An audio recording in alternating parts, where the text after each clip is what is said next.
Na-hits ni Paps ang kuan si tatay oh, yung nakabike, kawawa. Galing Sago kasi, isang linya sila mga idol. Kaya tinamaan si tatay. Ayan oh. So minto ako, tiningnan ko. Hindi din tayo makatawid guys dahil sobrang dami ng kuan.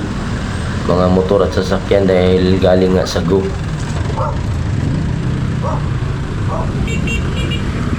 Diba de? Walang gas-gas.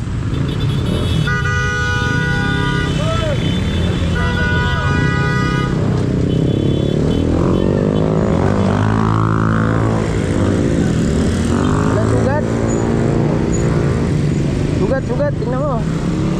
Saktan kuya. Saktan ka. Baka kinasaktan eh. May masakit pa sa'yo tayo? Pag nasaktan kayo, mayroon dyan na ano yun. X-ray kayo tayo, pa-X-ray. Hindi pwedeng ano yun. Tamo, nanginginig ang tuhod ninyo. Mayroon yan. Pa-X-ray kayo. Mayroon yan, nanginginig. Pagkakabangga eh. Nanginginig ang tuhod niya eh. Mayroon yun eh. Buti na lang mga idol, gas-gas lang inabot ni tatay na hits kasi siya ni Paps angkas galing Sago. Ayun. So, yun lang din mga idol. Thank you for watching. Bye bye.